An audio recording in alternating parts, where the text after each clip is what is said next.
Welcome to Pick and Licks, the Dream Band podcast, with me, Dan Dan, and my co-host, who models guitars on the side, Danny Beardsley.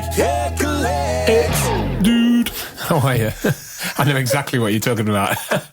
I wonder when this was going to come up. So, when was you going to tell the world that you are a, would you call it a guitar model? Do you like move in the model circles in the world? It was just, I'll tell you what, it was the most well-paid gig. And it was mad. Did you apply? Did you send your photos in? You know what? I don't remember how it came about.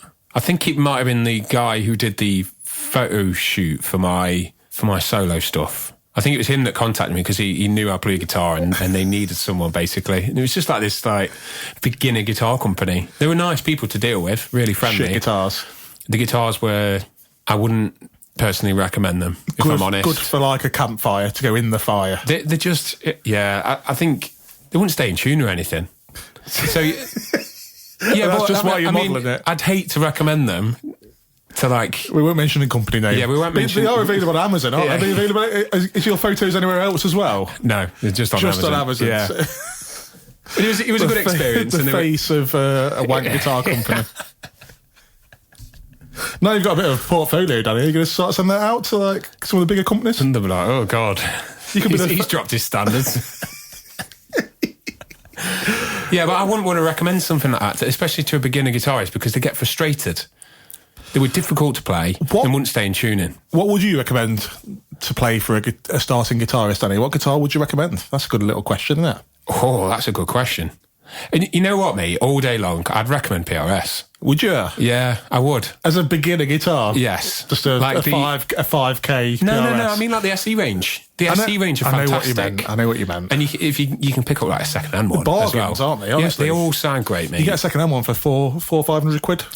I bet you can get them even cheaper than that for some of them, yeah. And the thing is, mate, like Dave's got an old SE, like Custom 24 SE, and I remember him bringing it around here, and I was like, and I had a Custom 24 at the time, and I played both of them, and yeah, there's a difference, but it's still like you're not going to notice it as a beginner. $3,000 difference. Probably not. Probably not. They're almost too good. What would I recommend as probably an Ibanez, as a starting bass. Yeah, good call. Good call. For the quality and, do you know what I mean? The starting Ibanez. I mean, I had a Yamaha RBX 270 as my first bass. Oh, did you? And that was, banging for what I used it for anyway. As long as it stays in tune, that's the main thing, isn't it? Does that matter? It didn't matter for what I was playing, Daddy. We should go down to Zebra, actually. Yes, because they're like really kitting it out with a load of stuff. It'd be nice to go and see them. And I see the adverts now on Instagram. They're doing really well. Speaking of guitar news, the Fender debacle continues. It's flipping heck. They've attacked PRS now. Oh, what are they doing? Over the Silver Sky. All they're doing. What's a Silver Sky? It's the John Mayer strat sheet, basically. But they're digging themselves a hole, dude. Yeah, I keep kind of jumping from one side to the other. No, they should have defended it at the start if they wanted to defend it. Apparently, the laws were very different back then. It's very difficult to. Don't care. They should have defended it stronger. They should have fought harder. Oh, they're coming for basses next. So they're coming for P basses, jazz basses. Well, I mean, the Telecaster body I think that's protected, and the precision bass. Oh, is the P bass? No, the P bass can't be protected because there's loads of P copies out there. Yeah, but are they gonna? I'm sure there's a patent for it. It just seems like you can't just do it now after all these companies have been doing it for years and years, dude. Well, I was speaking to someone and they said it is a bit like they've realised these other companies are outselling them and they're thinking, oh, I'm going to stop you from doing that. They've got a new CEO or whatever. You just said they realised, just now in 2026. Yeah, but you know what? I was on the guitar site the other day and PRS are selling a guitar that's got exactly the same shape body as us. Who'd have known? There's loads of theories on it, like to money, dude. Dude, Fender owns so many companies. It's unbelievable. But I do see this, I do respect that kind of ability to be able to protect your IP. Like, it is a bit sickening that somebody has come up with this, classic design, all those years ago, and they weren't able to protect it. Don't you think? Though? Yeah, but with like 100 odd, well, not 100 years on, but do you know what I mean? We're a long way on. 70 years. We're 70 years on, and the best thing Fender for me could do is just make better guitars. Well, that's an argument where people are saying that make better guitars, make products that people want to buy, and then they won't be going to PRS or Sir or other brands like that make copies. It's a worry for Sir. Actually, the Fender's the best. Do you know what I mean? They should have raised the quality. Yeah. Instead of cheapening the quality over the years. I mean, I have tried a couple of like custom shop Fenders out, and they are really enjoyable to play when you get a good one. But it's like, what is that, quality control? Well, I mean, that's the thing. You hear from people say, "Oh, you've got to try a handful of them to get the exceptional one." But I don't know. I don't feel like you should have to do that when it's that price. I feel like that's a bit of a lame excuse. It is a lame excuse, yeah. You know, just I'm not on Fender's side here. Sorry. Yeah, well, I'm not on Fender's side, but I am trying to play devil's advocate and just like... No, I know you are. I think I'm coming at it, like what I said to a friend, was like, I'm coming at it from a creative perspective. The idea of creating something and someone just stealing it. Yeah, but it's like someone stealing one of your songs and then you waiting 70 years to go, oh, well, that sounds like one of my songs. Yeah, well, That's the same as that, isn't it? Yeah, I've read arguments from both sides, and there's a lot more arguments against Fender, that's for sure. But I did want to like... You know, I don't want to just have bias. I want to see from both sides. No, you're right, but I just think they're looking like dicks. Yeah, they've come at it quite aggressive the way they've done it. They really are. And when I go on YouTube now, all I get is like videos about the Fender. It's everywhere at the minute, isn't it? But I mean, it could take years to be able to. But one thing I do know is I don't think Fender are coming out of this looking good. Well, you don't like the Strat shape anyway, so... fuck it off anyway, burn it. I love the Strat shape. Get it ejected from existence. Though I was listening to Nick Johnston the other day, the Remarkably Human, is it? Well, that's a Strat. I know that's a Strat, isn't it? Yeah, Schecter will be under attack, I imagine. Sir will be. Friedman. There's so many companies that make Strat-shaped bodies. They've gone after the cheaper ones first, haven't they, as far as I know? But you say they're after PRS now. Yeah. But, yeah, we'll see how it pans out. The saga continues. I'll keep listening to some bits. Oh, T-Chat. T-Chat with Danny and Dan.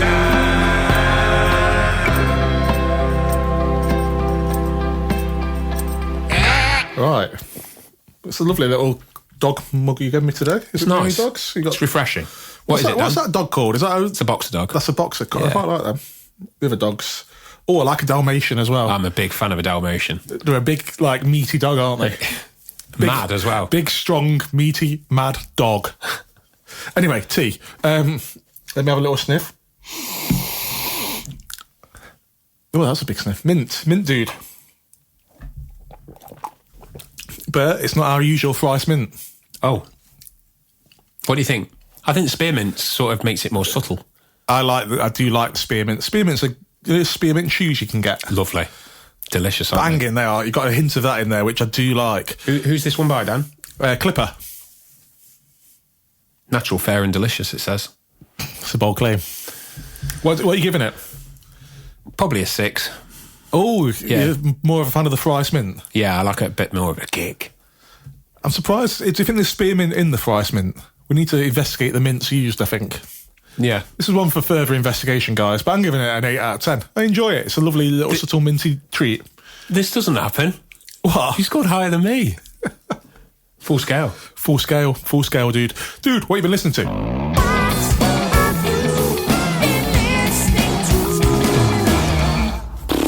I've been listening to The Moth. Oh. It's at this point, recording this, it was out this week. How would you describe The Moth? Because I've also listened to it, but I'm going to give Danny a chance to explain it first before I weigh in on my thoughts on the album. I made a bold claim at the beginning of the year saying that Carnival's album was not going to be beaten. Here he goes. I've enjoyed this album that much. I think this takes top spot for the album of the year. Is a very bold claim. I don't agree, but before we get to that, how would you describe the music, though, Danny? I think it's... If he said it was going to be like some sort of theatre show, like a massive, epic theatre, to go alongside it, I would believe it and I would go and see it. It's so grand. And like with headphones on as well, the mix is impeccable, and just the way that he's layered all these orchestral pieces and the choir and there's still like that the undertone of like detuned heavy guitar, and the drums still cut through when they want to, but it's just like this ever flowing piece of music. Have you read about the story behind it? So the premise behind the album, of what I've seen, is it's supposed to document the journey of birth through to death. Ah, okay. And then the cool thing is on the deluxe edition, it's the same tracks, but they've removed everything, just left the orchestra, and it's classed as the afterlife. Okay. Which is concepty. I like it. I've listened to about 5 tracks. What's the 5th track called? Let's see where I got to. Enter the City. One after that I've listened to. Moth. Covered by Causes. Covered by Causes, is it? That's where I got to. Where's Moth? Is that like track 3? Yeah, I got to probably 6 then, and I don't like it. For me, it's a film soundtrack that's lacking the film. You have to use your imagination. I've got quite a good imagination, thank you. I'm not going to create an entire film for whatever Devin Townsend's created in his own mad mind. I'm really surprised you don't like it. I know. I'm very surprised. Like it. I mean, I was trying to find the good points, but to me there weren't really any. It was a bit like, oh man, no. I find it very strange. Over the top. Well, that's Devin. Devin is over the top. Not for me. I will continue though, because I know there's a few tracks I've not listened to yet. Yeah. Was it Enter the City? The guitar at the end of that one was all right. I'm really surprised because you like so much like post-rock shoegaze stuff where it's like meandering, just soundscape stuff, and I thought this might be up your street. No. Because it's not at all. It's like it's the chord progressions, and it's like all the modulation that moves through all the different parts, and it's like it hits in all the right places for me. It'd be great if there was a film to watch with it, maybe. Yeah. But yeah, it didn't feel like a full experience for me. It's an audible movie for me. It's a movie for my ears. I'd say it's too much. It's too much. We wholeheartedly disagree on this. How many tracks is he on the main album? It's 24. 24 fucking tracks. He made it through 6. And then there's 24 again. Does it get better? Well, I mean, for me, did you like it from the start? I've been on a massive Devin binge recently, so I'm already in Devin mode. So it's like, keep feeding it me. It's for me, very self-indulgent. Yeah, I like it. What have you been listening to? We differ quite a bit there. What have you been listening to? Oh, what did I say I've been listening to? Can't remember now. Oh, If These Trees Could Talk. That album again. No, I've been listening to Below the Sky, which is the one before. Earlier stuff. Is it good? It's yeah, of course it is. What describe it? What sort of stuff's going on? I suppose it's on the heavier side of post-rock. Okay. Have you still got like the shoegazy? You got the meander in the shoegazy, but you got some more kind of syncopated guitar bits, etc. Oh, nice! You'll have to send us a link. Well, they've got a new album out soon, so that's why I stick it on. You're getting in gear. I'm getting in gear. That's what I was doing with Devin, getting in gear. Oh, and I also listen to Brand New. You probably don't like Brand New, do you? Emo. What's it classed as? Emo. That kind of thing. Yeah, it wouldn't be in my wheelhouse, but I stuck. The devil and God are raging inside me. Well, there's been allegations against the singer, so I try not to listen to him too much, but he gave in. Just like the lead singer, I've got my guilty pleasures. Dear. Horrible bad. But they've started touring again, so, I mean, I suppose he's back now, isn't he? All is forgiven, it seems. Anyway, that's enough about what we've been listening to. Are we going to just crack on with the podcast? Yeah, we should just crack on. Have you got anything else you want to talk about? I haven't really got anything else to talk about, actually. Then we shall move on. Who's on the podcast this week, Danny? Dude, it's Joe Branton from Polymath. I love this band. Great band. This album is better than the Devin Townsend album. I'd say it's 100 times better than Devin Townsend's latest album.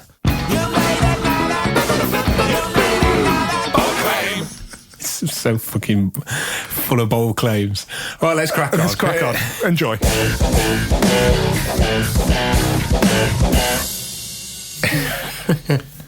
The obligatory, this is my normal speaking voice. This is my normal speaking voice. I don't know what your normal speaking voice is anymore, because you just... I live off voices. You've got so many different voices. Yeah. Oh, I'm here. Dude. Dude. Hi, how's it going, everyone? Yeah, thank you. Dude, how are you? I am good. Oh, I haven't been on Zoom in ages. It's reminding me of, well, it's telling me like a million different things at once. Yes, I've got that, and I've got that. It takes me back to COVID. Yeah. Oh dear. Yeah. Not a great time, Danny. Perfect. Right, first of all, dude, I am Dan, and this is Danny. I'm done. Hello, Dan. Hello, Danny. Nice to meet you. I'll remember that. Nice to meet you as well. How's it going? Thanks for having me on and all that. Yes, and I've got to apologise for our previous booking. I know my tooth has been so restored. Tooth back. Oh, wow, that's great. You've been in the wars. Oh, God. I know. major. Smashed my head with a car. I enjoyed that story. Dude, do you want to introduce yourself to our listeners? Sure, yes, yeah. Yeah, wow, I didn't even realise we were straight on. That's incredible. That is that's extreme pace. Hi, my name's Joe Branton. I'm the bass player in the instrumental prog band Polymath. Awesome, dude. Mega. Well, we've listened to Polymath, the new release.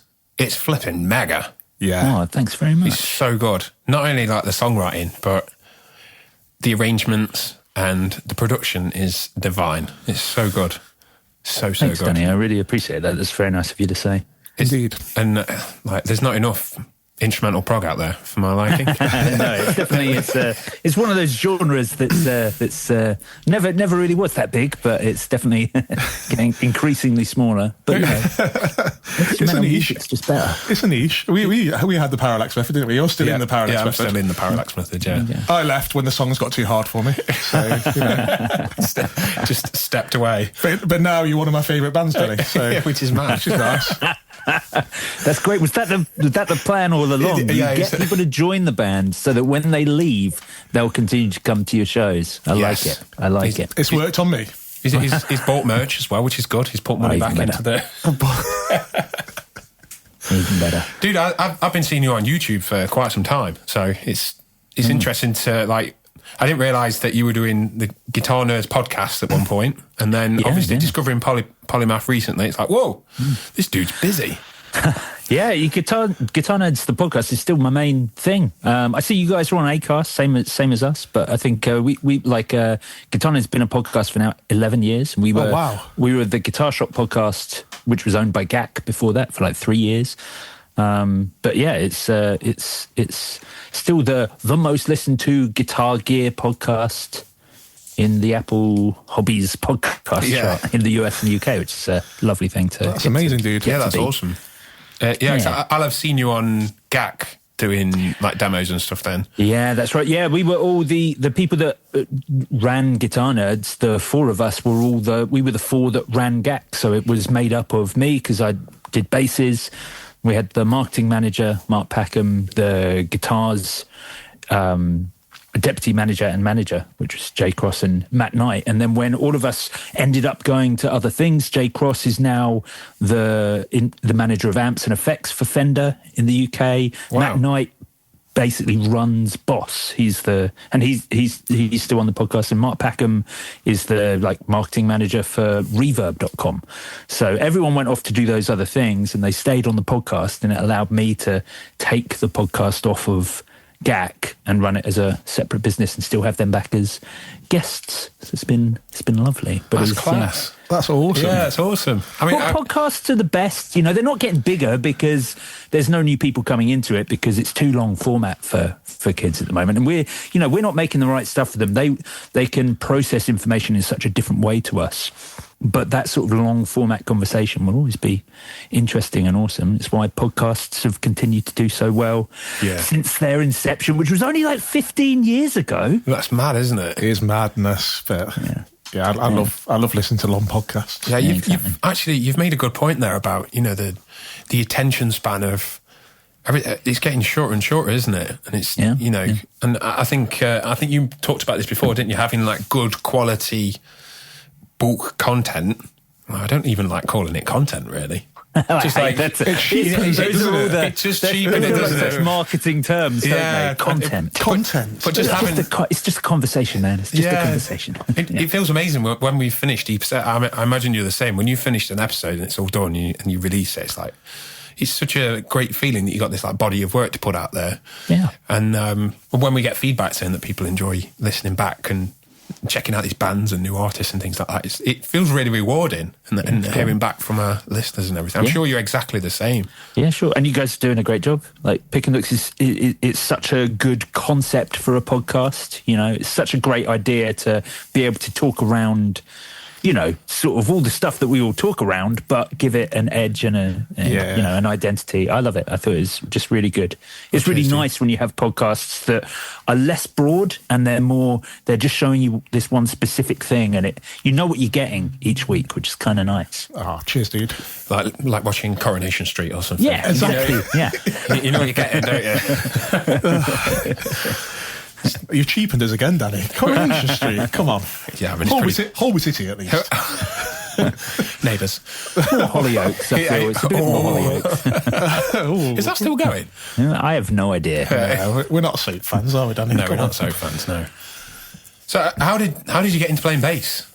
Oh, straight in there. Oh, wow, straight in there. I'm sure every bass player has the same thing. You know, it's one of those things where when you're like 14, 15 years old and you're trying to form a band with your friends and there's three of you that want to play guitar. And, you know, I was like, yeah, I actually quite fancy bass. That looks fun. So it was nothing, you know, sort of more than that, but I'm really glad it happened because, you know, it's really defined everything, you know, not just for my band, but everything that I do in my life is defined by playing bass. You know, my collection of guitars is ludicrous. Everything I do is kind of around that.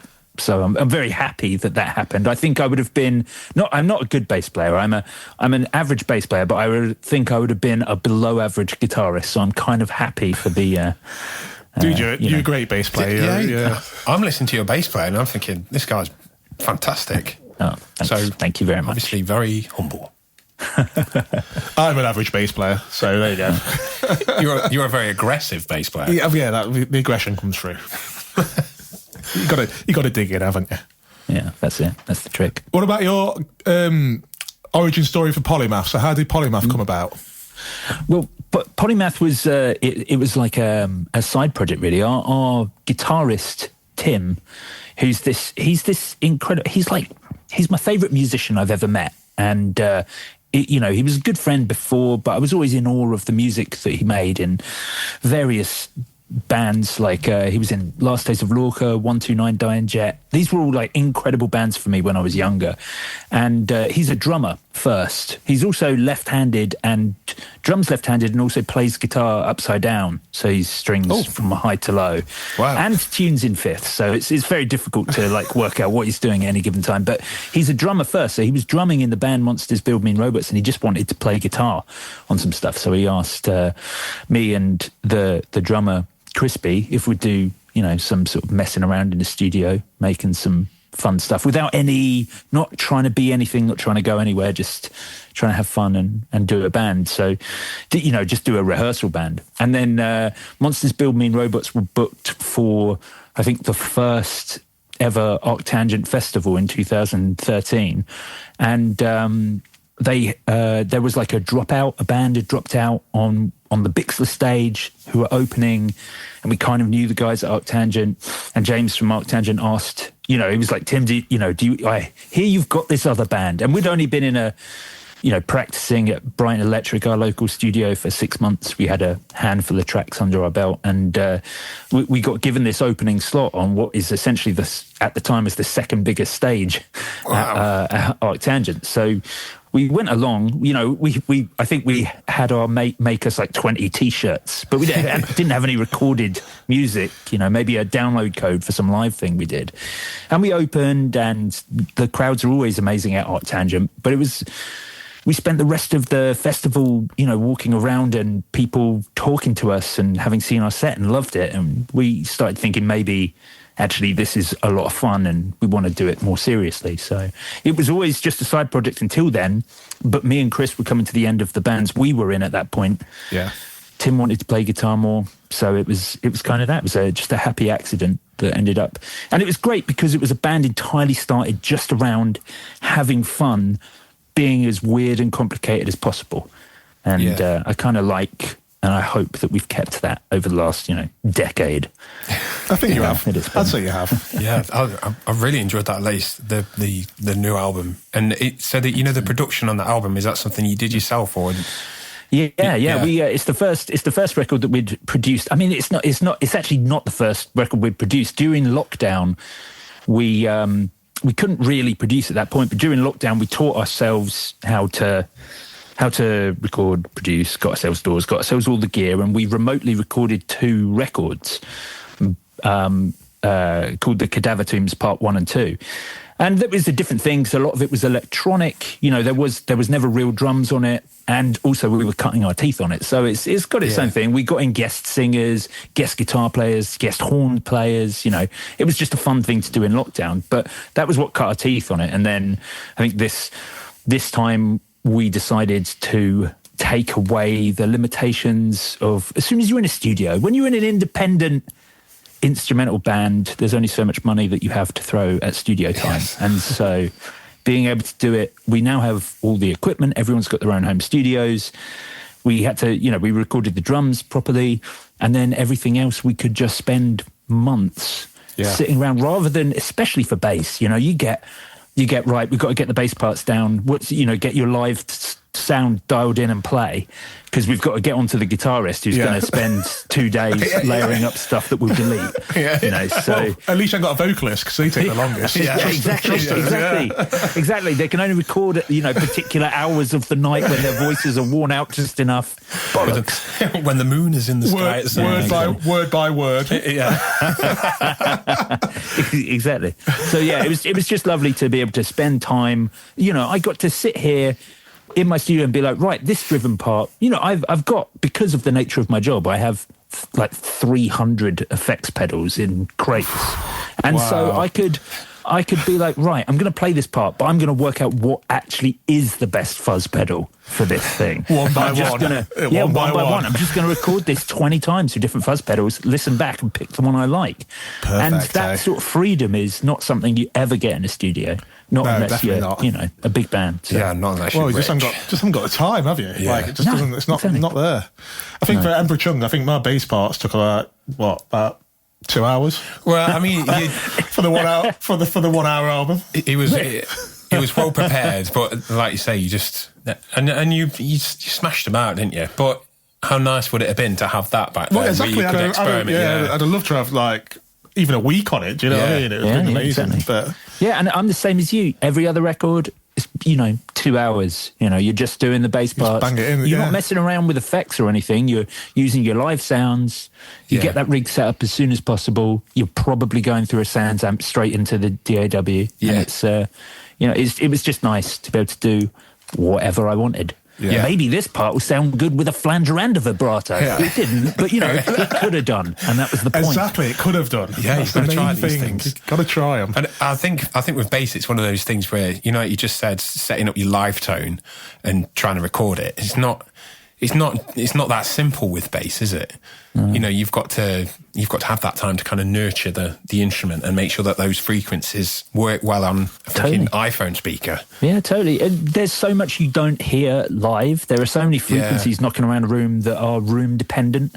Yeah. And, rig dependent. And as soon as drums are going to do a different thing entirely dependent on the producer. Yeah. And so you kind of need the drums to be there to know what frequency ranges are available for you. Yes, yeah, because they get sucked out otherwise, don't they? Yeah, exactly. And you're literally not going to know that. And your live tone certainly isn't going to be right for it. You're going to have to tweak it in some way. So... Yeah. Getting to make those choices myself as I recorded, not having a producer do it for me later, with just a post EQ. I just think bands at our level just never get to do that. So I'm all for home recording. It's lovely getting smashed in a studio somewhere for a week, but it is also lovely to make music good. Yeah, in the comforts of your own home. Exactly. And it's not always about the sound, is it, Jenny? Where you can, if you're plugging in with something and that sound influences the way you play from like what you're hearing back and the feel. So if the compression feels different, you know, for instance, you need time to be able to develop that and discover those things, don't you? Yeah, 100%. Yeah, you know, if you can do it, listener, do it. You know, do it. You know, recording from home, recording in a home environment, it is the future. You do all yours here, don't you? So. You've got that privilege as well. It's just that, I mean, like over time, you just gradually save up and collect things, don't you? And then you reach a point where you can record something half decent. So, shall we start the dream band process, Danny? Let's do it. It's like the dream band process. It's like the dream band process. Let's start. Are you ready? Are you ready, Joe? Holy shit, I'm ready. Are you ready? I thought he was going to burst into Creed then. Are you ready? We've just been listening to Creed, like, for comedy purposes this time. No, that's Miles Kennedy. We've been listening to Miles Kennedy as well, actually. Had a right little musical on preview, haven't we? Yeah, we have, actually. Okay, so first up, Joe, we need to discuss your role in this band. So you do have to be in the band.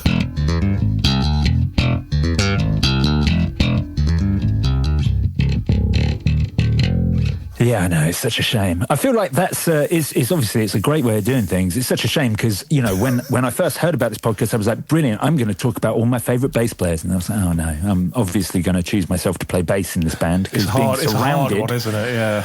Well, I don't want to play an instrument that I'm rubbish at, and I'm only good at bass, so I will be the bass player in this band. And that means there's going to be, you know, there's going to be no Juan Alderete. We're not going to talk about him. You know, we're not going to get to talk about any of the great we can come on to those, but first of all, I want to ask you what your dream bass is.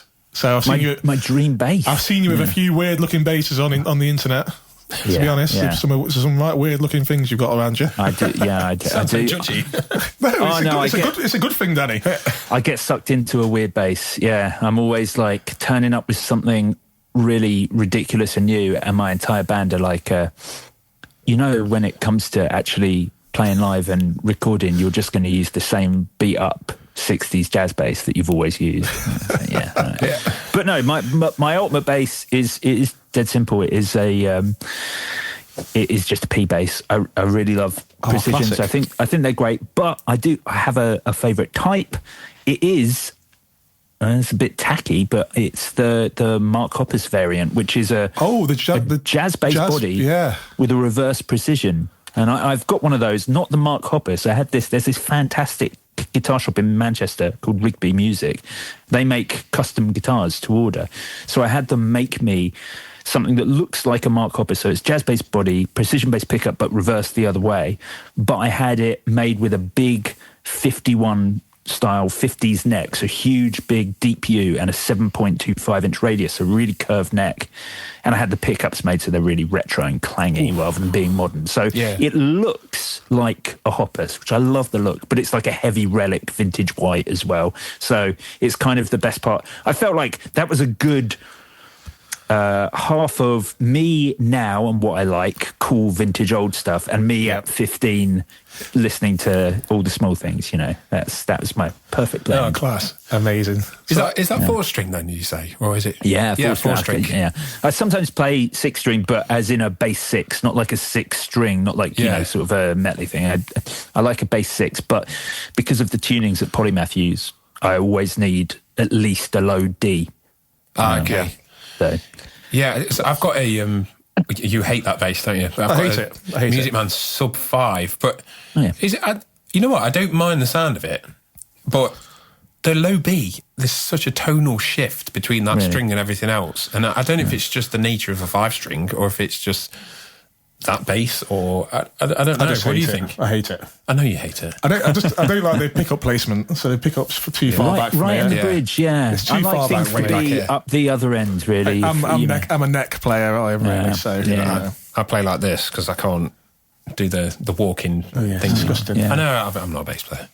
Yeah, I do that a lot. I only really use one finger. It goes both ways, like Jameson did. You know. Oh no, he does like a claw, don't you? You do like a claw. You do a claw. Yeah, so they do like the thumb and the first. Just like I see. It looks creepy, doesn't it? It's disgusting. Yeah, it does look weird.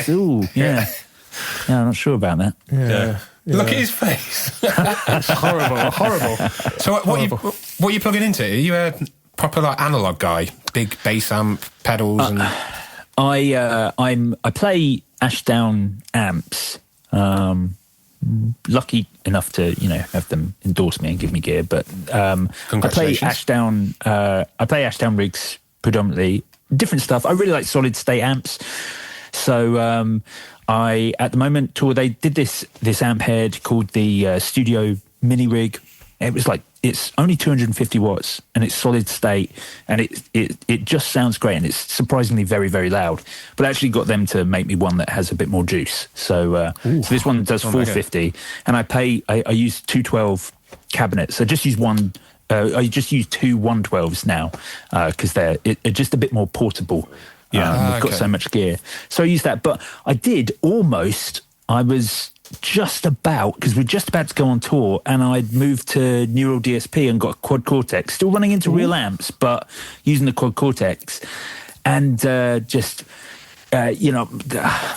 last minute, I've gone back to pedals. I was just like, it's not that it's not brilliant. It's amazing. It's an incredible piece of kit.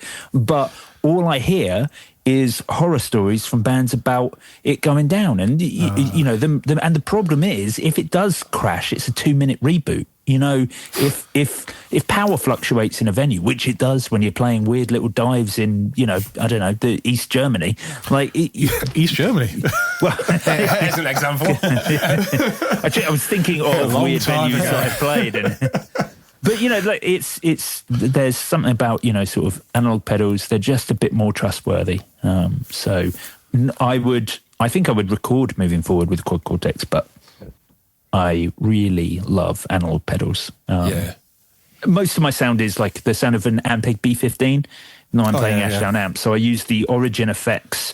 They make a pedal called the 15, which is a fully analog simulation of an old B15. So whilst Ashdown is providing that solid state volume, all the grit and the dirt is coming off of the 15. Oh, mega. Have you ever gone like direct to front of house with anything? Because our bass player does that. Yeah, no. I always liked it. So we're on in-ears. So, and front of house are actually getting, so the 15 has a DI out on it. Actually, front of house doesn't see the Ashdown at all. Oh, it's just for you then.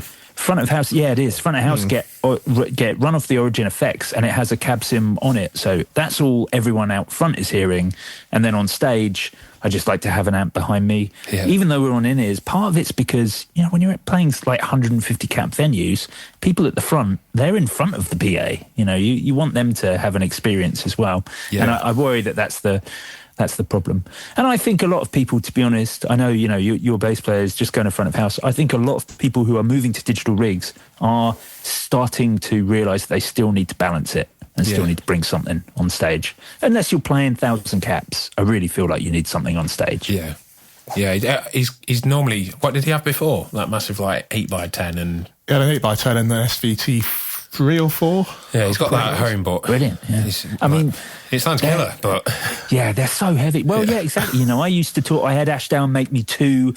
I was really into Billy Sheehan for a hot minute, so I had Ashdown custom make me these cotton wool lined 15-inch cabs, two of them, in 410 cab housings. So they weighed a ton. So it's essentially two 410s, cotton wool lined. And I was touring a 300-watt valve head that Ashdown make, in a flight case. And this is on top of, at that point in time, our guitarist Tim was using like a dual rig. So he's bringing a 412 and a 212 and two hovercraft valve heads. It was just silly, it's just silly. I bet it was sounding pretty sick, actually. Yes, exactly. It sounded amazing. But and when I was 30, I didn't mind lugging them around. But, now that I'm the youngest one in the band at 41, it's nicer to have portable gear. We're creeping towards 40, and it's lifting up heavy amps. We've both downsized over the years a little bit, haven't we? I used to have an Ashdown 8x10 with the heaviest amp in the world, SVT7 on top. And then I went to barefaced for like the 1x10 and 1x12. Nice. And that was a lovely light combo, wasn't it? They was sounded well. great, they did. They did sound great, yeah. So that is the way. Those two 112s I have, they're neodymiums, and the band anyone loves to be the one who gets to bring them in from the band, because you can take one in each hand and do you look macho? You know, just strolling in there with these two. You know, you can do little lifts with them and everything, and. amazing. Well, you used to show off for that, and you're like, I'd be walking in with a 4 You'd be walking with your 4x12. That bastard behind you. So, if you couldn't be in this band and you had to pick a different bass player, let's pick your dream bass player, not to be in the band, but just as a thought experiment, I suppose. Okay, my dream bass player. So it would be. No, do you know what? I just have to say one. I was going to do a couple and maybe go off on one, but I won't. I would do the absolute one. Okay. It is the aforementioned One Alderete della Pina from the Mars Volta and, Veta Negro and a million other bands that he's been in. Most of Omar Rodriguez Lopez's side projects. Yeah. I think he's the greatest thing that ever happened to bass. I've loved... you see his rig rundowns, his incredible boards. He used to run a YouTube channel with Nick Reinhardt called pedalsandeffects.com. Doing what I do in my day job, I got to meet him and go to a few events with him and go out for dinners with him, which is just the most wild thing to meet, this guy who has no idea the impact he's had. Yeah. Is he oblivious then? Well, he was. Yeah, he was oblivious. Yeah. I just love everything he did. My favourite record that I've ever heard is the Bedlam in Goliath by the Mars Volta. Yeah, it's great. It's a brilliant album, and I just think often that it's accused of having no bass, and it's I love that. It's because he almost plays like a rhythm guitar. Yeah. He'll have phases on that are so harsh. The sweep is so severe that at points the bass just disappears. It's just sort of treble, and he's like, this is fine. And I love it. It's so brazen. Love it. The fact that he's played a 1970 fretless PJ bass in a rock band is just madness, isn't it? I love everything he's done, and really, honoured to meet him. Do you guys know the story of what happened to him around lockdown? No. Okay, tell it. He was in a bicycle accident. He came off, hit his head, and went into a coma. And he was in a coma for a long time, 6 months. Wow. And when he came around, he's now sort of cognitively disabled. So he's done a great job of getting himself back on track, but he has issues now, he can't play bass. He struggles with speech, and he's still so present in the scene. He's still there on his Instagram talking about cool gear, but obviously he can't play in bands anymore or do anything like that. And the cost of his care is so much that last year he decided to auction off a lot of his basses, or just sell them. Just had a reverb shop, and he was selling a bunch of his basses and effects pedals because he has an incredibly huge collection of them. And I was on a holiday in Vienna with my partner, and I knew, because I knew the guys at Reverb, I was like, can you tell me when the shop is going live? Can you tell me when? And they were like, yeah, we'll let you know. And so the second it went live, I put a couple of the basses into. He had the bass he recorded Bedlam and Goliath on. It was in my basket, and someone else just got to that payment method first. Well, I thought once I'd put it into it was safe checkout, it was mine, and then it was how do I want to pay? I was like, well, it is a lot of money. Shall I use this credit card or that one? And by the time I decided, someone else had got it. But I did manage to purchase one of the fretless basses that he'd used a lot after. He didn't use it in the Mars Volta, but it was one of the fretless basses he had made for him by Nordstrand, one of his Synonix short scales. It's covered in stickers from his hip hop bands that he was playing in after the Mars Volta, and the fact that I own that and have it on my rack is wild. That's amazing. Yeah, that is really wild. That is amazing. You need to have words with your mate at Reverb. He should have warned you. Should have given me the He should have given you the Damn proper it. heads up on that. Yeah. He should have secured your basket. Yeah. You should have a special basket. Yeah, I know. I'm kind of glad it was a lot of money. The other one, I think I would have been like, oh, what have I done? Like, it would have been great to have, but it's and to be honest, he played fretted a lot on Bedlam and Goliath, and I think he's predominantly known as a fretless player. So owning a fretless bass owned by a guy who is a big fretless player, that's pretty cool. That'll do.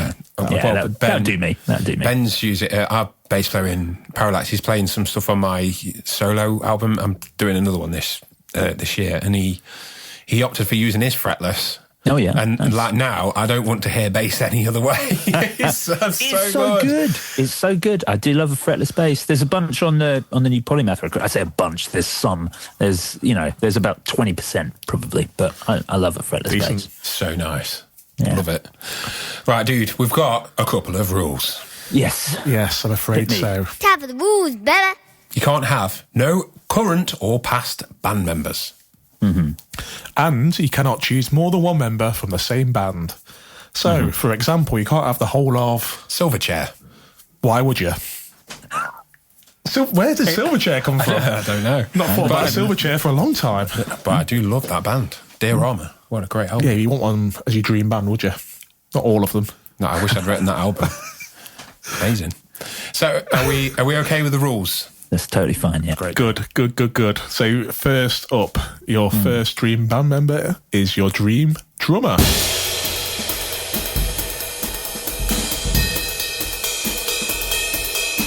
Wonderful. Well, obviously, obviously the rule of not having more than one person from one band puts me in a really tricky position because, of course, I'm thinking about the Bedlam and Goliath. I'm thinking about Omar Rodriguez Lopez on guitar, but I can't not have Thomas Pridgeon, who was the drummer on the Bedlam and Goliath, an absolute madman. I mean, a maniac, very difficult to work with, and only the drummer for the Mars Volta for like a 3-year period, I think. Yeah.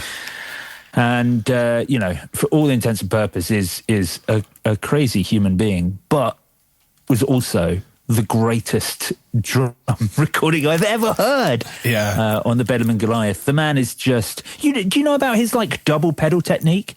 He sounds like he's using a double pedal. He's not.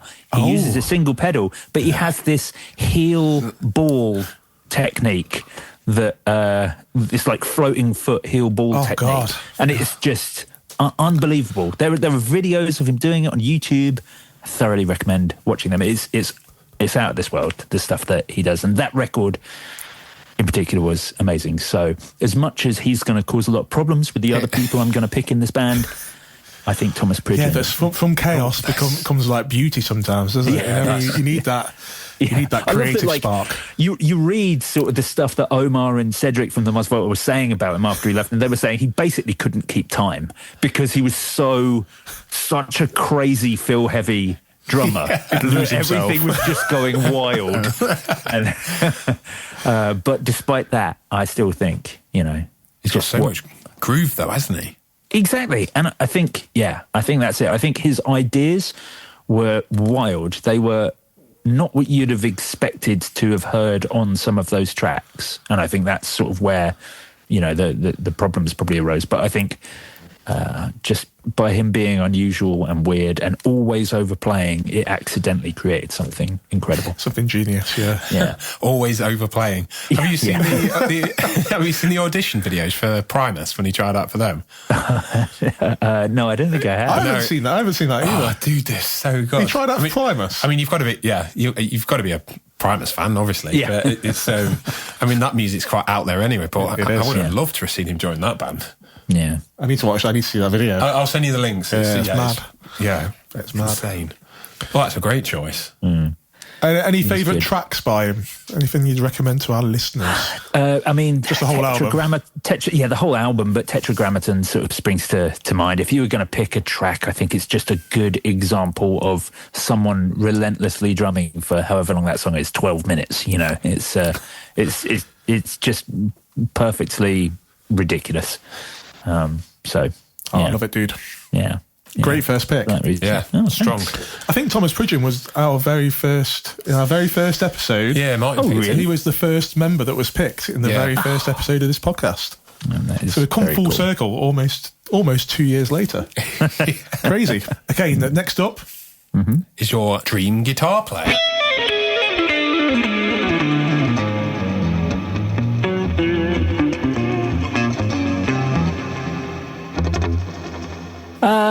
Do I have to have two guitar players? No. Wonderful. So can I pick my guitar player later and make this one an alternative thing, or should I do guitar now? It's up to you. It's complete. It's your dream band, so you can let us know which one you're picking. Are you going for a keyboard player, maybe?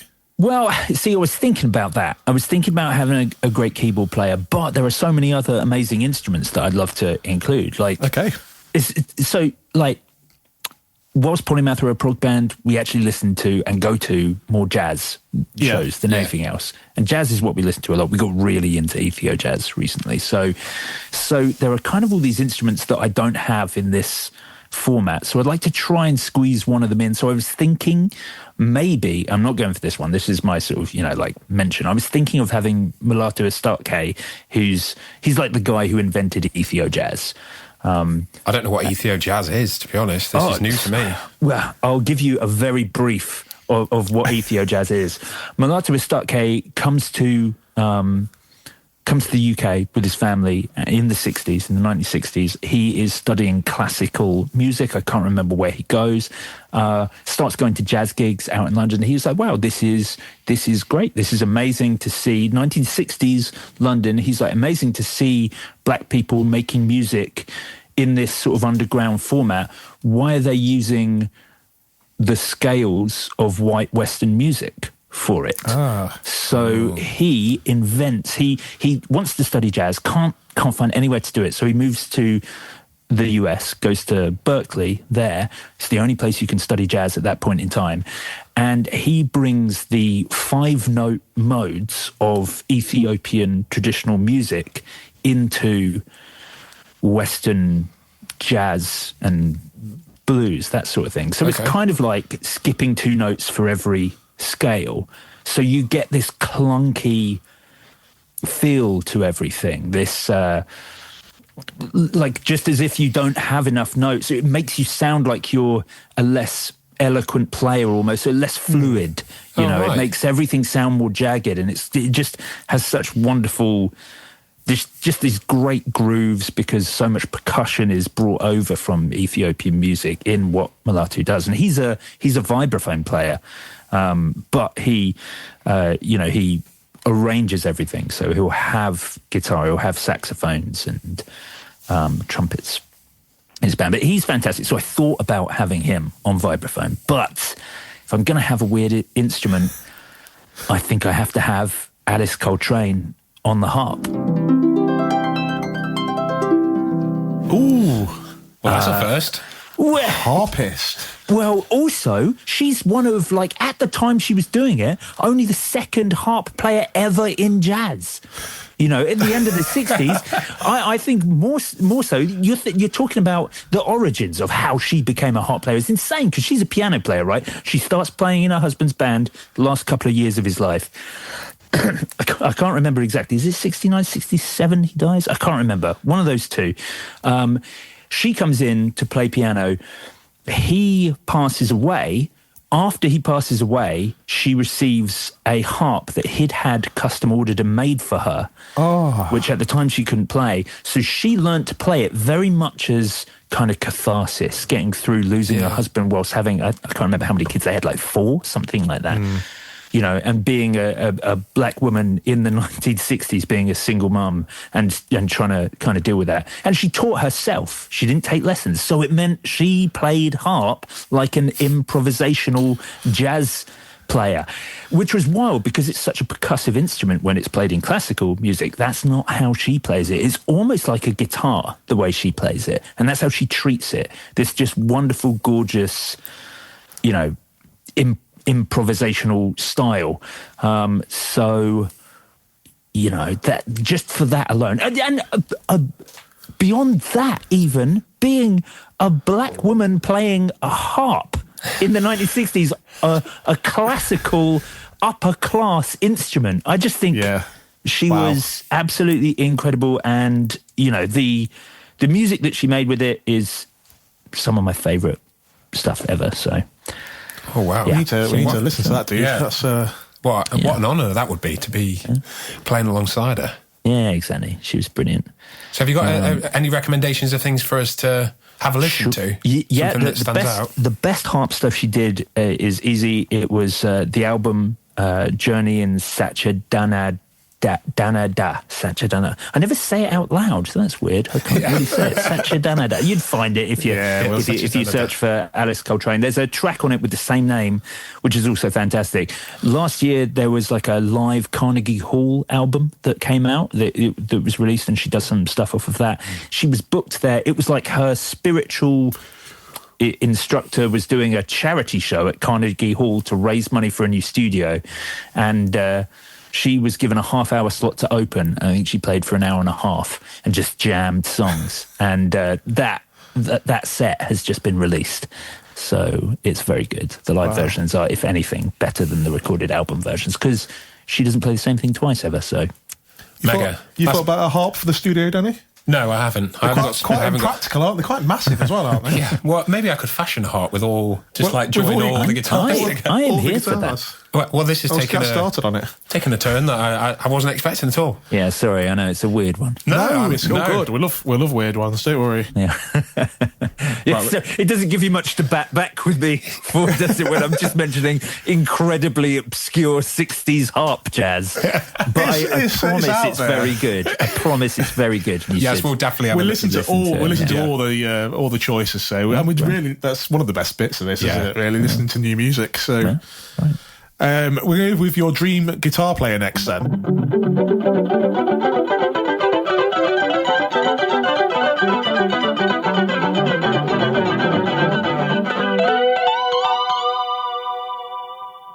Yes, dream guitar player. So my lead guitar player, it couldn't be anyone other than Robert Fripp.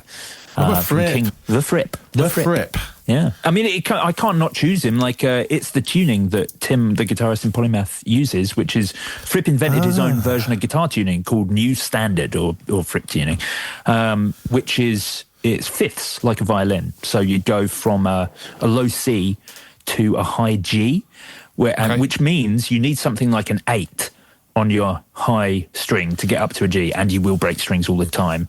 And then you need like a 52, 57 on your C. So there's no sets. No one's done that. Like, only Baller like, here's a mega mucho slinky. It's designed for down tuning. But it'll have like a 12 on the high end. And you're like, well, I can't get that into a G. So the only way he could do it is buying 2 sets of strings at a time. So it's mashing them together. There's a gap in the market. For the one guy. For Robert Fripp and Tim. Yeah. The Fripp-Frop set. Yeah. Brilliant. Fripp-Frop. Yeah, Fripp-Frop. Have you got something from Robert Fripp that you'd recommend then? I mean, are we talking King Crimson? King Crimson, yeah. I mean, Crimson. Red, I think, is one of the best King Crimson records. Lark's Tunnin aspect, that's very, very good. But I think if you were picking a song, Starless, it has this like John Wetton who's singing and playing bass at that point in the band. He's the most amazing bass player, and he's just halfway through the song, it breaks down to this gorgeous like slow burner bass line on this slightly driven P bass, and it's groovy but very slow, very sludgy, and you're waiting for that guitar solo to come in, and it comes in and it's just Fripp. He's playing one note just over and over again, one note. Fast forward into the track 3 minutes later, the whole song's exploded, drums everywhere, this bass line's massive. Fripp is still just playing that one note. He could be playing anything. He's just still on that one note. And that's what's so great about him. Yeah. That was the right note for that song. Yeah. He's one of the best guitarists of all time. And he was like, no, it's fine. He's not like... Just the one note. Steve, someone like Steve Vai. I mean, admittedly, Steve Vai is playing Fripp in the new project for late King King Crimson, which is called Beat, I think. I've seen the advert for that, yeah, I'm going to see that, which will be great. Steve Vai is a great replacement for Fripp, but it's really, Steve... He would never do that. He would never do one note. He hasn't for got the 5 restraint minutes. for that. He hasn't got the restraint for that, has he? He's probably messed himself up with that dodgy tune. He's like, oh, fuck, I don't know where I am. just like dangle around. I haven't actually listened to that much King Crimson, so that's definitely... Because I have seen Robert Fripp before, and I will admit, he was supporting Steve Vai. It was on the G3 tour. He sat there with... I didn't know what was happening, if I'm honest, because he played like a few notes and then was just twizzling. Yeah, he's like mad. He's like, and I was like, when is he going to play something? No, that's. So I'm going to have to dig deeper into some King Crimson. He's a cock tease. Well, you should. I think they're two bands. So King Crimson were, they were making In the Court of the Crimson King, Locks, Ton in Aspic, Red. These are sort of the albums that defined King Crimson, but then they actually split up, didn't want to do the band anymore, and Fripp came to his label and was like, oh, I've got this new thing. I think he called it Discipline, the band. He wanted to call it Discipline, and the label were like, no, it has to be called King Crimson, otherwise we're not going to sell any. So he reluctantly continued calling the band King Crimson. This is with a different lineup at this point. And the album was called Discipline. And that was 1981, which is perfect because you've got 70s Crimson that are one thing and 80s Crimson that are another.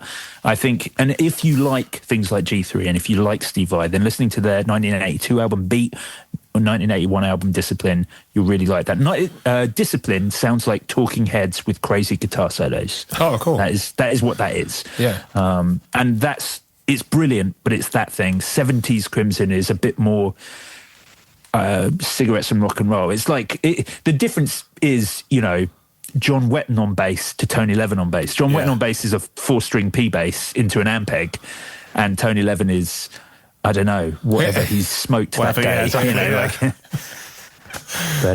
But I definitely hear a bit of King Crimson in Polymath, thinking back to some of your tracks, There is the last track on our new album, which is called Terror Management Theory, it ends with there's like a breakdown halfway through. It comes down to a bass line that's slow and sludgy and picks up speed, and the guitarist is playing one note for the next 2 minutes. It is starless. It's literally starless. It's as close as we dared go to our favourite King Crimson song. But I definitely heard some influence in there. It was amazing. Yes, you were making some notes. I made some notes. We'll come to it at the end, though. Yeah, We'll talk about the album again towards the end. But I did make notes on the album when I listened to it because I did genuinely love it. Yeah. So, thanks, man. It's a great body of work. And it's not very often I hear a new album that I genuinely love. So, if you're saying that King Crimson is in Polymath, then I'm sure I'll like King Crimson because you would do. I'm surprised you haven't given it a go I've just before. never got into them, so this is going to force me to listen to them, Joe. There you go. There you go. I recommend Red as your first. Foray Red's amazing. into it. Yeah. That's probably my favourite album, to be honest. Right, just to check, we were going to move on to vocalist, but are you having one or not? Well, I figured I had to, and I didn't want to. I knew I was going to be breaking the rules by having Alice Coltrane. So I was like, I listen to very little music that actually has vocals. I'm either listening to jazz or weird prog. Even King Crimson rarely has vocals. Yeah, exactly. But I thought for you guys, I would. Oh, thank you. Let's just say that you don't have to put one in. It's absolutely fine. If there's any other instruments, it's your band. You can just. I promise you, this one is so good that I have to. Fair play. Like I've always been. I have to preface it because it's a bit weird. I've always been into this. I think as a kid, look, I'm a big Star Trek fan. I always have been. I've spent lots of money on ridiculous props and, set things and stuff like that. I go to all the events. I do that. That's fun. I love it. I love William Shatner. I love William Shatner's music. Yeah. People think it's a joke. It's word jazz. It's not a joke. It's just a genre most people don't understand. I love that stuff. So I have a particular word jazz album that's my favourite. It was released in the 60s. And my band got it for me for my 40th birthday on vinyl, and they pressed maybe 1,000 of these in the US in the 60s. So the money my band paid to get hold of this record for me, it was very lovely. The guy is Ken Nordine. You won't have heard of him. No. He made a handful of albums in the 60s. They were word jazz, and he was a voiceover artist sort of first. And I think the album that I loved is called Colours. It's about 30 tracks long, and it came about because a paint company commissioned him to make jingles on the radio that were about some of their new paint colours. Amazing. So it would be some jazz in the background, some little jazz drums in the background, and it's Ken Nordine over the top. He's got this incredible like baritone voice, and he'd be like, chartreuse is fat. And he'd make them into a person. Each one, he'd be like, yellow is jealous of green, but yellow went to red and said, green's been getting on my nerves. He talks like that, and that voice is amazing. By the way, that you've nailed that. I think that's a radio. That's a voice for radio. That is. But yeah, basically, in the 60s, these ads on the radio were so popular. He was like, do you know what? I'm gonna make an album of them. So he did 30 different colours. They're all minute-long tracks with jazz in the background. It's incredible. A story, each one's a different story about a colour and what they're doing, as if they're people. And he went on to do all these other amazing, like, word jazz records. But it's always with this incredible, weird, very weird sounding jazz in the background. And over the top, he'll be like, my favourite track is a track called What Time Is It? And it's a whole story about a guy who someone plays a prank on him and calls him in the middle of the night and asks him what time it is. And he gets so obsessed with time, he buys all the clocks in the world and eventually realises that he knows the time everywhere on Earth at any given moment to a second. And so then the American government are trying to save money, so they get rid of all their clocks and digital stuff, and they hire him to sit in a room. And it's a whole. It's just like the guy's pretty crazy. Insane. But what is he smoking? Yeah, I mean, I think there's the gist is there's a lot of like acid is a big part of Ken Nordine's sort of. Acid is readily available. Yeah, it's readily available. It's all hit, it's things of him being like, what time is it? It's 2:30. I know to the second. It's. Can you just stay in that voice, dude, please? That's I could listen to that all day. Oh, well, there you go. Class. So we'll go away and listen to that then. I'm going to listen to all 30 tracks. That's the challenge, isn't it? Ken Nordine Colours. It's not on Tidal. Really annoying that you've got to listen to it on Spotify, which is obviously evil and awful. But well, they are, we have to be on it, don't we? We did watch something with William Shatner in the other day. Oh yeah, what did you watch? Terror at what is it, 30,000 feet or something? Yeah, something like that. It was an old what was it? What's it called? Is it Krypton Factor or something? No, Krypton Factor. That was a fucking game show on ITV. It was a great game show. Twilight Zone. Twilight Zone. Right. And it's William Shatner on a plane, and there's a little gremlin on the when he looks out the window. There's a little gremlin on the wing. Yeah, dismantling the plane. But then when he tells anyone, it's gone again. What is this movie called? I have to. It's only about 10 minutes long. It's only about 10 minutes long. It's be on YouTube. It's Terror at 10. Oh, The Horror at 37,000 Feet. This looks incredible. My phone's going off. But yeah, that's the one. Yes, that's the one. I'm gonna watch that. That looks brilliant. The gremlin thing is incredible looking, I would say. Right. And Shatner's acting is. I enjoyed it. Iffy. Yeah. Iffy. Let's say iffy. I enjoyed it. But you know what? He has one thing, doesn't he? Yeah. It's thoroughly entertaining though. Thoroughly entertaining. Wicked. Have you got any more members you want to slide in? I think this is pretty good. We got Ken Nordine sort of jamming weird acid-stricken jazz vocals over the top of Alice Coltrane playing harp with Fripp probably just twiddling some knobs and playing the occasional note, whilst Thomas Pridgeon just sort of overplays on top of everything. I think this is a good cacophony of. There's a question for you. Do you think everyone's going to get along? what kind of chaos do you think is going to ensue? I don't even know what genre this would count as. I think it's a new genre. Yeah. You have created something fresh and new. There you go. Fresh and new.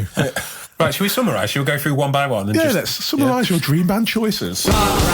Your dream band choices. Oh, yeah. Your dream drummer is? Thomas Pridgeon. Your dream bass player is? Ooh, I can't have him because he'd it's you. But it's me. Yeah, fine. It's me. Yeah. It's me. Your dream harpist. Harpist? Is that right? Harpist. That is correct. Doesn't feel right. Harpist. It is the term. Yeah. Yeah, it's term. Dream harpist. Alice Coltrane. Your dream guitar player is? Robert Fripp. And your dream vocalist is? Ken Nordine. Oh, I can't wait to listen to him, to his little poems. Yeah, I'm going to enjoy... it's going to be a good one to imagine, this one.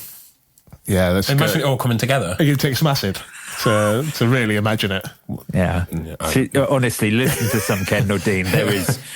It is wild. At time, you don't know how this stuff got recorded in the 60s. I mean... Everyone was on acid. Yeah, I guess that's what it is. Danny, why don't you have a paracetamol and a Lemsip and see how you get on? Is that comparable to acid? For you it is. Yeah, probably. Dude, it's time to name that band. Oh, it's a hard bit. Name your dream band, baby. All right, it's a very hard bit. What are you calling this band, dude? Okay. It's got to be something trippy, hasn't it?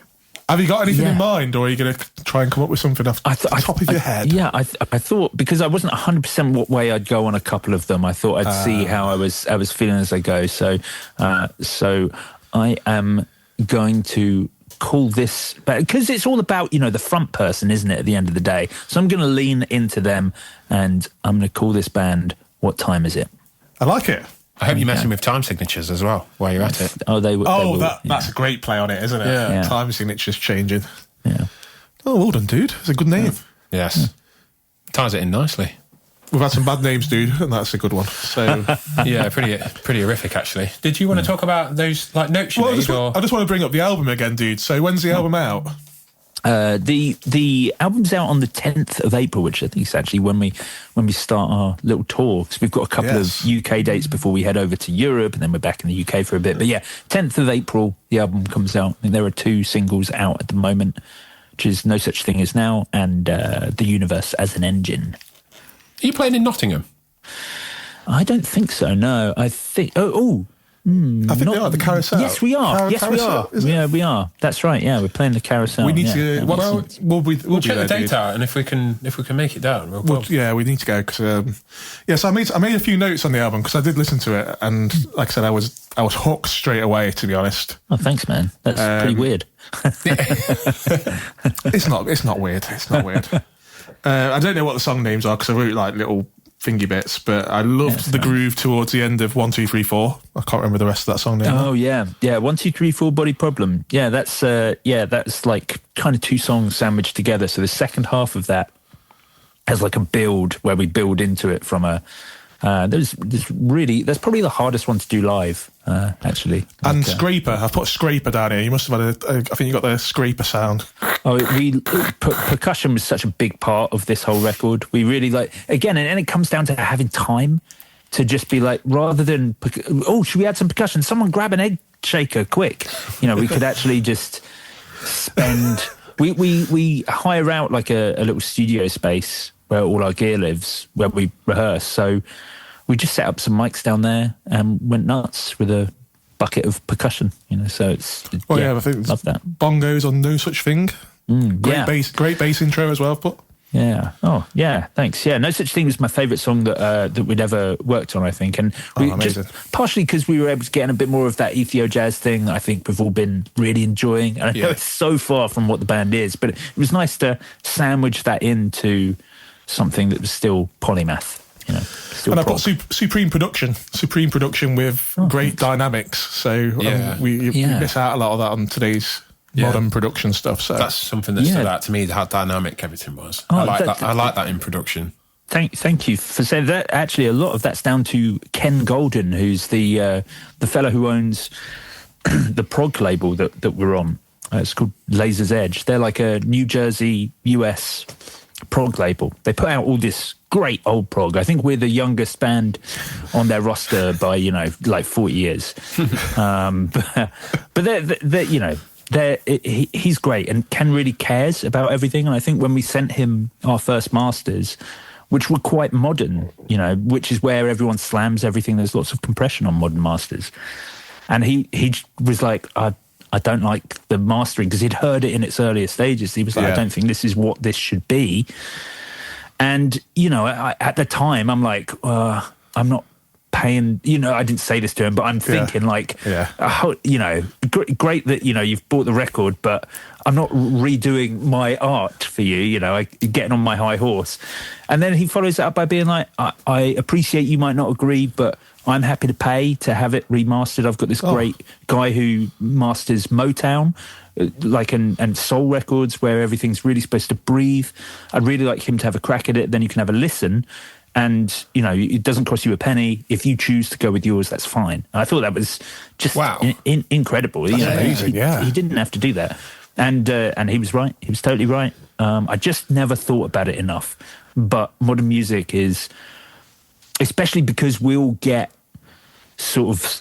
we'll get slapped into that like metal area where that is the mastering that's right for it, but it isn't necessarily for us just because we're a bit of a few other things. Yes, yeah. So just having someone else with a different ear do the mastering who's not thinking about modern metal was invaluable. Well, it sounds incredible, dude, honestly. So I love that album. Coming out soon, so everyone have a listen. Go and buy a copy. Yeah. It is amazing. Support that band. Where can our listeners find you on social media, etc.? Excuse me. Yes, you can find us sort of anyway. So Polymath is, spelled with a dash, so it's poly-math, because there's a Scottish DJ called Polymath. Yes, I hit that issue at one point. He won't reply to it. We've tried to get in touch with him because he started after us. And we were sort of like, hey, man, Spotify's putting your stuff on our thing. But he just never responded to us. We tried everywhere, so it doesn't matter. So we added a dash in the end. You have to kill him. You have to kill him. Have to kill him. I think hunt him down. In the past, like a couple of festivals, when festivals do like Spotify playlists, and it's like, sure enough, the Scottish DJ is going to play again. God damn it! Fucking bastard. So you can find us. We are Polymath on Instagram. Polymath anywhere else. Polymath.net if you want to.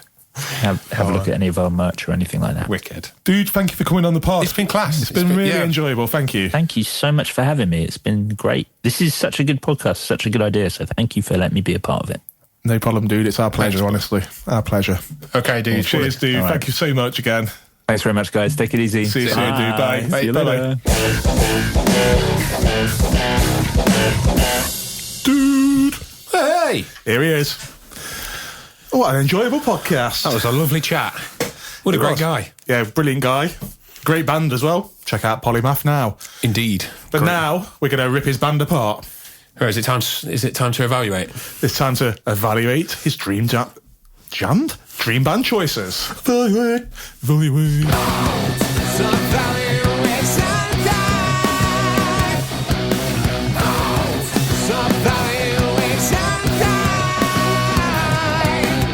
Right, dude. Are we going Joe Branton first? We might as well. On the bass guitar, of course. He's a bit good, isn't he, on the bass? Oh, he is a bit good. He's a bit good on the bass. So we had to listen to a couple of tracks. The whole album is banging, though, and full of incredible bass. 1, 2, 3, 4 body problem. Chunky tone at the end. Yes, very chunky. I mean, I like the groove towards the end bit. I'll put sick outro, but if you want to expand on that. No, it's a sick outro. It's a sick outro. Can't expand on that any further. He's got quite an aggressive sound. Sometimes it sounds like a pick, or like a warm pick sound. You can hear his articulation. Yeah, because he digs in a little bit, and you get that little crisp and that little gurgle between notes. Yeah, you said gargle. I love so much. Yeah, well, you recommended I don't know how to say that word, dude. Track 4. Track 4 Track 4, it's got a bass intro. Yes, and then it kicks in a bit, and he's like digging in. He kind of goes high and he drops down into the lower notes. But the gargle is still there. The guy on the last few notes is still that little bit of dig in, and you can still hear all that. Is it like honey? Does the music secrete like a substance? To me, it does. It gets honey for my soul. When bass players dig in a little bit and you get that little bit of creak and crunch, it secretes a fluid that I engorge myself on. Secrete is never going to be. That's not. So when you're listening to who's one of your favourite guitarists at the minute? Oh, I don't know. There's too many. Let's say I don't know. Trying to think of a guitarist. I don't know. The guitarist from Disturbed. You listen to him and he's doing a solo. Yeah. Does anything get secreted that you absorb? No. Maybe someone else then. That might be a Disturbed problem. He's got really nice lines, and they're like with like rolling fills around the drums. Very organic and works, dynamic. We both agreed on. It does work very well with the drums as well. Yeah, totally. So of course he's playing bass in his band, and he deserves to. Of course he does. And talking of drums, Danny, who did he pick as his dream drummer? Thomas Pridgeon. It's been picked again. Yeah. A regular addition on this podcast. So we listened to a track called Aerobus. All these. Why do I keep thinking? Pass it here. Picking words I can't say. Where is it? At the top. Ouroboros. Is that a real word? Yeah, I think it's something to do with like a snake eating itself. I may have just made that up completely. It sounds like something Mars Volta would want to name their songs after. I feel like it's something I need to Google. Okay, while you Google that, I'll talk about his performance in that track. Powerhouse, relentless speed. You said he's got Chris Penny influence, which I could hear that actually. You are correct. He's just showing me an image of a serpent or a dragon eating its own tail. Of a, I was going to say a snail. It's an ancient snake chowing down on itself. Chowing down. Its tail, by the way, not the. It's not sucking off its own snake penis, for example. Anyway. Question: do snakes have penises? Is this another? Fact check. I will continue. Dude, I'm on your Wi-Fi, so it's going to get flagged. Frantic and groovy, just unbelievable technical prowess, and we both admired the articulate hi-hat work, and a really great drum sound, very organic, very natural. Amazing dude. I'm sorry, but I am going to have to show you a picture of a snake penis.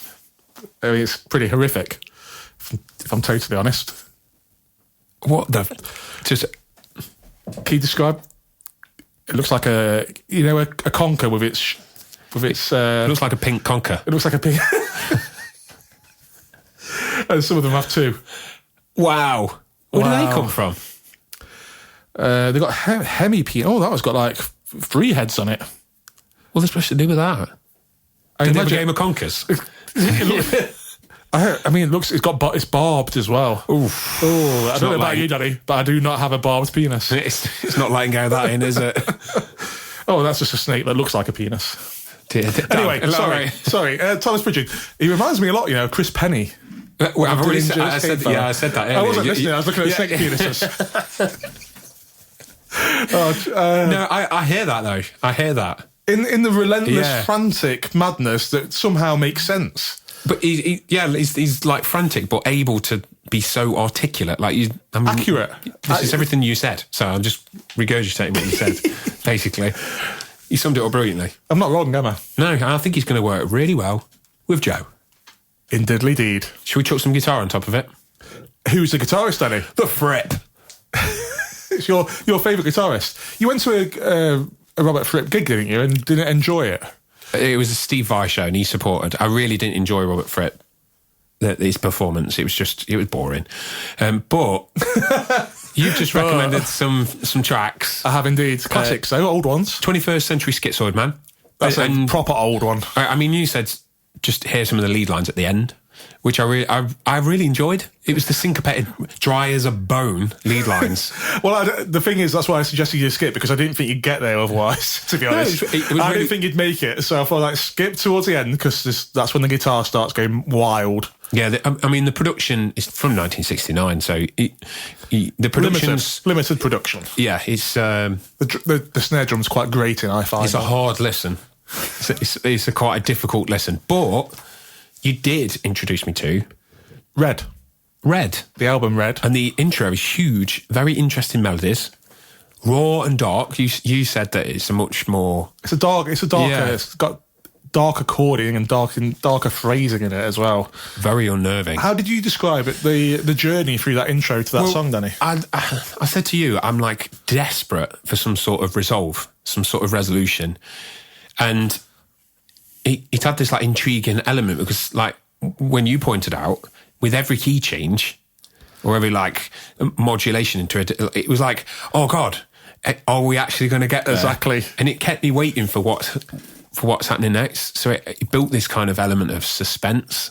So I am actually going to revisit that album because I think it's something that's right on my street. I can see where the influence came from with Polymath as well, I think. I can see a little bit of King Crimson in there.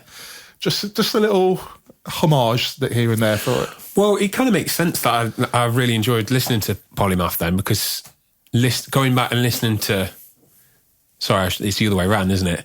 Yeah, that I like King Crimson then, the bits we've just listened to, because it has got that Polymath. I'm coming at it from the other way. Yeah, I found King Crimson through Polymath. Yeah. The first person in the world to say that. Yeah, I did actually put down that it's going to gel really well with the rhythm section because I can just picture it with that. I mean, it blends already, doesn't it? Yeah. It already blends. Yeah, he's thought about this really well. Really well indeed. We've got Alice Coltrane on the flipping harp. John Coltrane's missus. Yeah. Whips a massive harp out. What did you think about that? Well, the track, we listened to a few tracks and it was hard to pick out the harp in some of them, wasn't it? But there was a background instrument in a lot of them, I think, wasn't it? But we listened to Isis and... Osiris, the Egyptian god. Of course. Was it the god of the dead? I can't remember anymore. So many. I've not done my ancient Egypt since I was at primary school, so... Mystical. More suspense. Yeah. High as a kite. It sounds like... I mean, I've never done drugs. And I'm never really interested in doing that. But I imagine that's what you'd experience. You'd be an absolute nightmare on drugs. But you know what? You might write some good music. I'd probably end up writing something like that. And to be honest, it was relaxing but anxiety triggering, if I'm honest. It was a bit frenzied, wasn't it? Yeah. It was both relaxing and frenzied at the same time. You did say full bore. Full bore. Full bore harp. It's not an instrument you identify as a full bore instrument, is it? But she was going full bore. Yeah, it's like barbed audio in your ear. It's like a barbed snake's penis. Oh, God. Maybe in both ears because you've got two. If one of them's if you got a particularly hung snake, it could barb both of your ears. Wow. Well, I don't know what Joe's vision is of Alice and her harp. Probably just background tension. If it's that kind of stuff, it's going to work, isn't it? Yeah, it is. Yeah. Unless it harmonises with the Fripp. Maybe. The Fripp. That's his name from now on. And on vocal, who we got? Ken Nordine. Spoken word. He's got a great speaking voice, hasn't he? Yeah, this is my normal speaking voice. Yes. It's very soothing. Yeah, there's elements of soothing in there. And expressive. There was a lot of songs, and I mean, how should I say it? I find it a bit wanky, if I'm honest. Not something I'd listen to be fair. But it's not targeted at me, is it? Well, here's the question then. Would you listen to this band knowing that he was singing on top of it? It depends. So if it's like little breaks in the music, I don't think I could cope if it was constant over the top. All the way through. I don't think I could cope with that. But if it was like a minute segment where the music just dropped down and he did a minute on, I don't know, Water Voles, and did like a spoken word on that. Yeah. Then I'd be all right with it. If it's in the context of like a 12-minute prog song. A track called Snake Barb. There's a track called Snake Barb, for example. But I don't think I could listen to him over the top of 12 minutes just speaking over some intense prog. Yeah. Personally. Yeah, it's going to be a hard slog, isn't it? It's going to have to drop down, but I think that'd be nice. So if it drops down, music kind of burbles, gargles along. Yeah. And then there's some spoken word and it just erupts again into chaos. Absolutely. That's how I imagine it anyway. Well, we listened to Magenta and Flesh. Flesh was very creepy. Very Jim Partial in vocal approach. It was, wasn't it? Yeah. It's like, yellow, the colour of piss. I drink it in the morning, etc. That's the little sneak preview of your next project. Yeah, it's called Colours, and it is spoken word. Yeah. Exactly the same as Nordine. Well, it's a really interesting lineup. So yeah, we've a few things there that we've not listened to before. You've now got a love for King Crimson after hating Robert Fripp for all these years. Yeah, I'm glad he's chose Robert Fripp because it's encouraged me to listen to some, and I've enjoyed it. Those old albums before? Not that I can remember. I did go through a Pink Floyd phase, which kind of sits in that arena, doesn't it, around that era? Yeah, but Pink Floyd are kind of a lot less proggy, I suppose. Yeah, it's more like songwriter prog in comparison. In comparison, yeah. Name of the band. What time is it? What time is it? What do you think to that, Danny? Well, I mean, I think it's a play on words, really. There's going to be some odd time signatures, isn't there? And spoken word. Spoken word. Maybe the whole band's about time. Maybe. I think they're going to be long songs, and it's going to be a case of like, oh God, I've been listening to this. It's like, what time is it? Well, what time is it? Oh fuck! 2 hours later, I've missed my bus. You getting the bus now? Yeah, I'll get the bus. So, Danny, it's time to ask: would you buy that T-shirt? Danny, would you buy a T-shirt? Danny, would you buy a T-shirt? Danny, would you buy a T-shirt? Put your money where your mouth is. Danny, would you buy a T-shirt? Danny, would you buy a T-shirt? Danny, would you buy a T-shirt? Put your money where your mouth is. Well, we need to talk about a T-shirt first. How are we going to design it? What is it? What time is it? What time is it? What time is it? Don't know what's going through my mind there. Maybe like a Alice in Wonderland style like clock.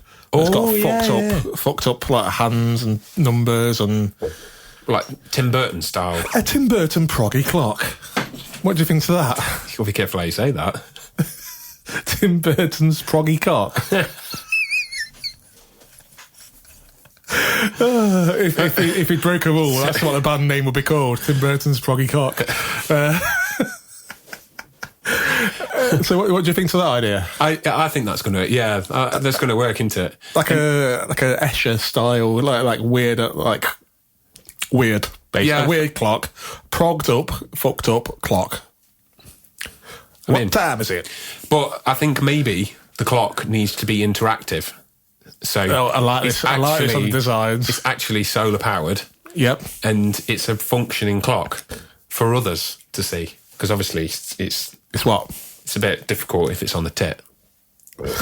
Let me just have a look at what time it is. What time is it? Oh, I got if anybody asks, the big hand's right near my left nipple. What does that mean? But it's underneath, like part of the t-shirt. It's underneath, like half cardigan, which is clipped on, like a gi almost. Okay, this is interesting. So it says what time is it with the logo, but then underneath that, when somebody asks you what time is it, what you can unveil. You unveil the clock on the left breast. I don't like the idea of someone wearing a gi unveiling their clock. Okay, clock. Okay, just getting that clear there. Anything on the back? Up to you. What do you think? Maybe there should be no band name on the front. On the back, it just says, "What time is it?" Yeah, okay. I don't know why I do that voice every time. What time is it? Well, would you buy a T-shirt? If it was that interactive, yes, I would. I like the idea of a messed up clock. And a grandfather clock on the back. What, a real one? Yeah. Full wood. Yeah. Almost like a backpack. Maybe that's a different form of merch. It's a grandfather clock. Just a range of clocks. Yeah. A full range of cuckoo clocks. Oh, can we have on the main one a cuckoo that comes out on the hour? Oh my God, here we go. It would have to be like origami, so it folds into your chest, and then when it gets very slight battery pulse will send it out on the hour. Or maybe like, if you're a true fan, surgical implantation. Or a fleshy door. Are you talking about a fleshy door? with a cuckoo that comes out. Yeah. What, in the heart region? In the heart region. Okay. So big price We're to pay. pioneering surgery here as well. You've got to be a hardcore fan. You've got to be a hardcore fan, but if you love them that much... If it comes out with that voice, what time is it? the generic cookie voice, obviously. Well done, Danny. Are you buying one? Yeah, I'm not I'm not like You're not having I'm a fan, but are you I'm having not surgery? I'm not having surgery, so I'm sort of comfortable enough to do the gi one. Okay. The grandfather clock is a bit. You like the idea of unveiling? Yeah, I don't like that line of merch. Oh, it's an idea, isn't it? We've expanded beyond the realms of music, which, this music does. Yes, it does. Would you go and see this band?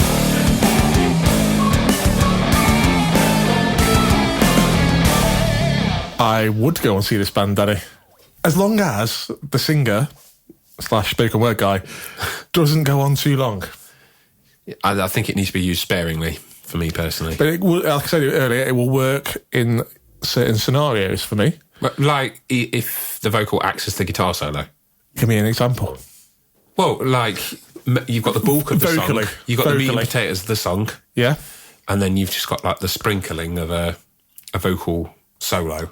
Okay, And yeah. then back into the rest of the Okay, song. fair play, yeah. Seems like a guitar solo is just it's in and out, isn't it? We're still having a guitar solo, though. Well, I mean, if Fripp's involved, Exactly. I don't want to miss out on a bit of frippage. but I want it Fripp's harmonising with the harp. Yeah, fair play. Are you going to go and see this band? Yeah, I'm there. What scenario would you like to go and see this band? Inside a venue? Outdoor, maybe? What are you thinking? Maybe like a narrowboat or something. And now, I was thinking a World War II bunker. Wait, okay. I see. I see. Yeah. You went there. Yeah. My head was going. We both went esoteric then, didn't we? We're outside the box. But obviously, it's not just going to work on one narrowboat. It'd be a collection. What's a collection of narrowboats? Oh, like a murder of crows. What is a collection of narrowboats? Oh, what's like a collection of boats called? Like a harem? No, that's whores, isn't it? A horde would be A horde of narrowboats. a horde of narrowboats. There we go. So each member's on a different narrowboat. How would you maintain the sound quality? No, I was thinking like the audience. You've got it's all on water. Yeah, I was thinking about each member of the band's on a different narrowboat, all like. Oh, that'd driving. just be ridiculous. I know it would. How would you get your power? Like overhead, you have to like hook onto Hydro power. hydro. There we go. From Hydro from the boats. Yeah, the locks. Okay, fair play, dude. Any venue's fine, really. Okay, you've gone back quite quickly there from your narrowboat experience. Apart from Sitwell Tavern. Is that the worst place you've ever played at? No, Bottom End. I think Bottom End was pretty bad, wasn't it? Yeah, it flooded. So Oh yeah, I had to get a new bass. Yeah, I had to go get a new bass and I bought a Belief 5-string because I was drunk when I bought it. Do you remember? yeah, I can remember. And I had to play a gig. I was concerned. You weren't. I had to play a gig with a 5-string, having never played one before. Bladdered. I don't think I did too badly, did I? It was bad. It was a bad show. Where was that one? It was at the Angel. Was it the Angel? Yeah. Oh, dude, That sorry. stage. So that stage was quite high up, and I remember being like concerned that you were going to fall off the stage as well. Was I that drunk? Yeah, I think I've been drinking all day, haven't I? Yeah, you were in a bad way. Good fun. I've got no recollection at all. So Yeah. right, Right, let's wrap up. We're nearing the end. But thank you, Joe, for coming on the pod. A real pleasure. Go and see Polymath play if you get the opportunity. They are touring around the places, so go and have a little look at that. And go and check out their latest album. And make sure you check out Guitar Nerds Podcast as well. Of course, I forgot about that. It's the number one guitar related podcast. In the podcast lands. Yeah, it's a really good listen. There's loads of different guitar related topics that you can dive into. Indeed. And if you have any questions for us, send them in. How do you trim your beard? It's a great question because, I mean, looking at me, honestly, do you think I've trimmed it? Well, it's shaped, isn't it? Is it? Yeah. It's not shaped, so there's been no trimming. So all I do I do the head on a daily basis using a Daily basis? Do you do it on a daily basis? A daily basis, because otherwise I've got hair like you after 2 or 3 days. So I do use one of the head shavers. Yeah. I think it's got 7 little round things on it that I do that with. Whoa, 7? It takes me roughly a minute. That's my head care there for you. As you can see on top, I've got lots of bits of chunks missing and stuff because I don't give it any care or attention. You should slow down. I should probably shuttle. My head is shrinking. The heft of my beard remains the same. I sometimes go around the edges with a razor, probably every 5 days. And then I do the moustache on a 5 setting on an electric razor, probably once every week or 2. Okay. And then everything else, if I'm trimming it, it just comes down to the 1 level. I don't do any...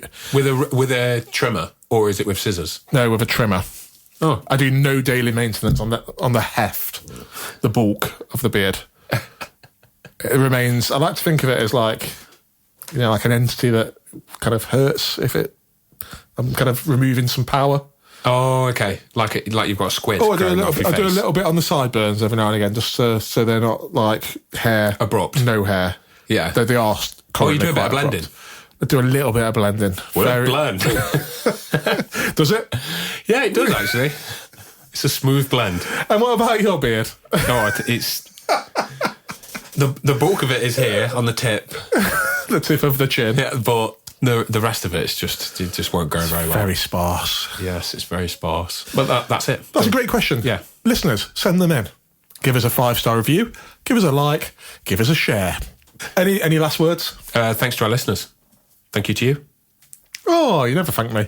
You're normally horrible to me. I'm not. Until next time, goodbye for now. Goodbye. We are so sorry to see you go. But thanks for tuning into the show.